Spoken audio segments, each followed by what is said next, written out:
ሰላም ከመይ ጸኒሕኩም ክቡራት ተኸታተልትና ኖየ ስዊሪሸር ሳይቱንግ ዝተባህለት ዓባይ ስዊዛዊት ጋዜጣ ኣብ ናይ ሎሚ ሕታማ ብዛዕባ ብርጌድ ንሓመዱን መንግስቲ ጀርመን ኣብ ልዕሊ እቲ ምንቅስቓስ ዝቐመጦ ናይ ሽበራ ጥርጣረን ኣመልኪታ ሰፊሕ ጽሑፍ ዘርጊሓላ። ነዚ ጽሑፍ ከም ዘለዎ ንኹሉ ተርጉምካ ምቕራብ ምስ ሕፅረት ግዜ ስለ ዘይከኣል እታ ጋዜጣ ኣብ ጉዳይ ፀሓይነሽ ኪሮስ ማለት ሓንቲ ካብቶም 17 ኤርትራውያን ብናይ ሽበራ ጥርጠራ ኣባይቶም ዝተፈተሾም ኣመልኪታ ዘቕረበቶ ጸብጻብ ክነስዕብ ኢና። ፀሓይነሽ ኪሮስ ብስልኪ ምስ ስዊዛዊ ጋዜጠኛ ኣብ ዘካየደቶ ርክብ ኣብ መወዳእታ ወርሒ መጋቢት ረቡዕ መዓልቲ ካብ 15 ክሳብ 20 ዝኾኑ ኣባላት ፖሊስ ጀርመን ኣብ ኣፍ ደገ ገዛኣ ከም ዝመፁ እሞ ሰዓት 6 ንግሆ ማዕጾ ከም ዝኳሕኩሑ ጸኒሖም ነቲ ማዕጾ ሴሮም ከኣትውን ከለዉ ንፀሓይነሽ ደፊኦም ኣብ መሬት ከም እትወድቕ ከም ዝገበረዋ ትገልጽ። ብድሕሪዚ ኣብ ምፍታሽ ገዛኣ ኣትዮም ፀሓይነሽ ነቲ ኩነታት ኣዝዩ ሕማቕ ዘስካሕክሕ ኢላ ትገልጾ። እቶም ኣባላት ፖሊስ ንመንበሪ ገዛኣ ክፍትሹን ከለዉ ኣብ ሳሎና ኮፍ ኢላ ከይትንቀሳቐስ ነጊሮምዋ። ክፍትሹ ፍቓድ ከም ዝተዋህቦም ዝገልጽ ጽሑፍ ኣብ ኢዳ ምስ ሃብዋ ኸኣ ከተንብቦ ጀመረት። እቲ ጽሑፍ ከምዚ ይብል: ምስ ብጾትኪ ኣብ ውሽጢ ጀርመን ራዕዲ ዝፈጠረ ምንቅስቓስ ኣብ ምምስራት ነጢፍኪ ኢኺ። ፀሓይነሽ ነዚ ምስ ኣንበብኩ ኣመና ተገሪመ ትብል። ንሳ ሓንቲ ካብቶም 17 ኣባይቶም ብናይ ሽበራ ጥርጠራ ዝተፈተሾም ኤርትራውያን እያ። ኣብ 6 ዞባታት ጀርመን ከኣ 200 ኣባላት ፖሊስ ጀርመን ኣብ ሃንደበታዊ ናይ ተፍቲሽ ስራሕ ተዋፊሮም። እዚኣቶም ኣብ ምምስራትን ምምራሕን ብርጌድ ንሓመዱ ጀርመን ተሳተፍቲኦም ዝተባህሉ እዮም። ፀሓይነሽ ኪሮስ ጓል 66 ዓመት እያ። ቅድሚ 40 ዓመታት ከኣ 2 ህፃውንቲ ቆልዑ ሒዛ ካብ ኤርትራ ተሰዲዳ ጀርመን ኣትያ። ካብ ቅድሚ 30 ዓመታት ንድሓር እውን ናይ ጀርመን ዜግነት ወሲዳ ክትነብር ዝጸንሐት እያ። ንነዊሕ ዓመታት ኣብ ምእላይ ስንክልና ዘለዎም ሰባት እናሰርሐት ህይወታ ትመርሕ። እንታይ እዩ ዝካየድ ዘሎ? ሓንቲ ኣብ ህዝቢ ጀርመን ጽቡቕ ዝተወሃሃደት ሙሉእ ህይወታ ኣብ ስራሕ ዓለም ዝነበረት ከመይ ኣቢላ ከም ሓንቲ ሽበራዊት ትጥርጠር? ከምዚ እንተኾይኑ ደኣ መን እዩ ብድሕሪ ብርጌድ ንሓመዱ ዘሎ? ኣብ ጀርመን ኣስታት 90,000 ዝኾኑ ኤርትራውያን ይነብሩ። ብዙሓት ካብዚኣቶም ልክዕ ከም ፀሓይነሽ ቅድሚ 30 ዓመታት ኤርትራ ሃገር ቅድሚ ምዃና ናብ ጀርመን ዝኣተዉ እዮም። ብዙሓት መንእሰያት ግን ቅድሚ ቁሩብ ዓመታት ናብ ጀርመን ዝተሰደዱ እዮም።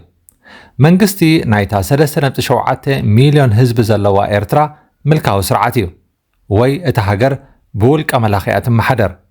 ናይ ኣፍሪቃ ሰሜን ኮርያ ዝብል ቅጽል ስም እውን ኣለዋ።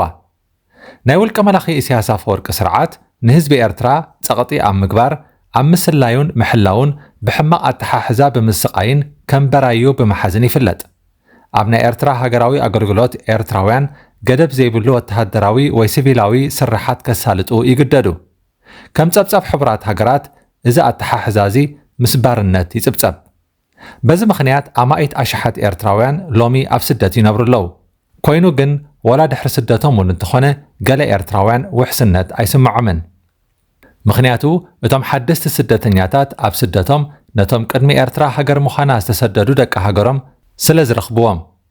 እቶም ሽዑ ንስደት ዝወፁ መብዛሕትኦም ደገፍቲ ናይ ኢሳያስ ኣፈወርቂ እዮም።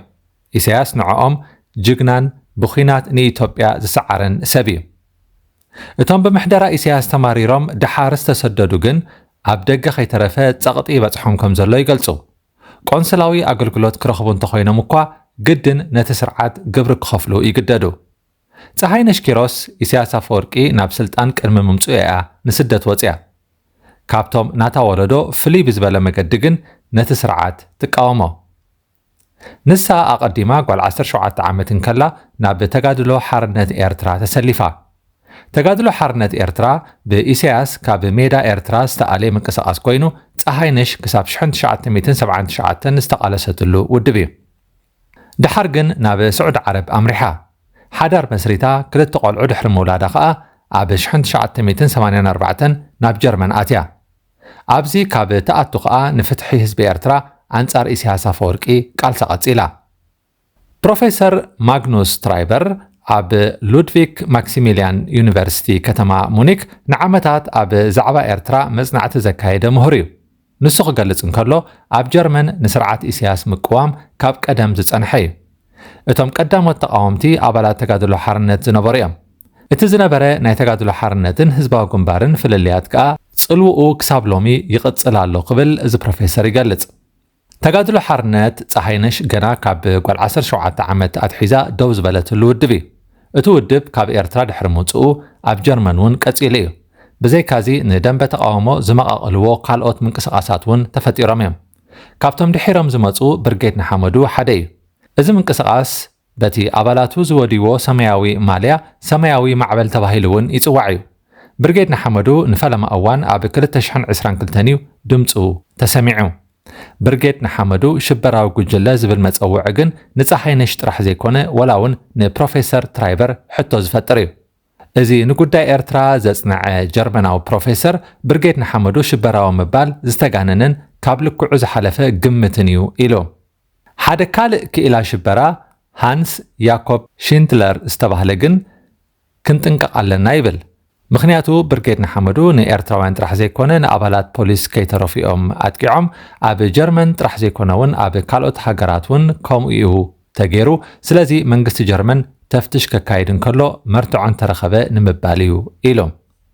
ሩት ባህታ ሓኪምን ኣደ መንበር ዩናይትድ ኤሪትሪያን ቮይስስ ጀርመን እያ። ንሳ ብመርመራ መንግስቲ ጀርመን ኣብ ልዕሊ ብርጌድ ንሓመዱ ከም ዝሰንበደት ትገልጽ። ንዓ ጥራሕ ዘይኮነ ኣብ ደንበ ተቃውሞ ኤርትራውያን እውን ተመሳሳሊ ስንባድ ከም ዝፈጠረ ተረድእ።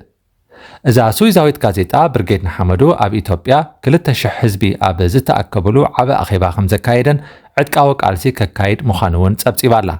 ብዛዕባ እዚ ኣብ ዝቕጽል መደብና ክነቕርቦ ክንፍትን ኢና። ክቡራት ተኸታተልቲ መስትያት ቤትና ቀጺልና ካብ ስዊዘርላንድ ዝተላእከተልና ሓንቲ መፀዋዕታ ክነቕርበልኩም ኢና። ብድሕሪኡ መደብና ክንዛዝም ኢና።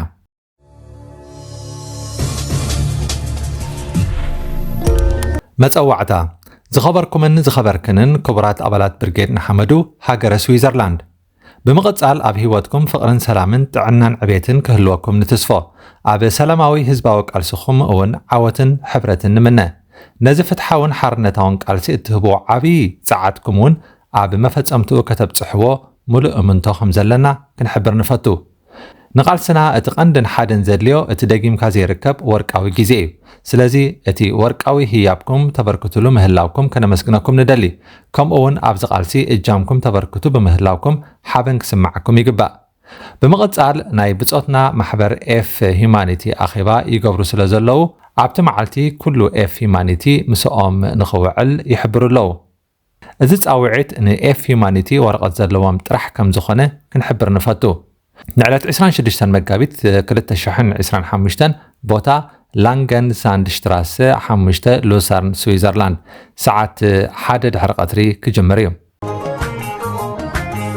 መስትያት ቤትና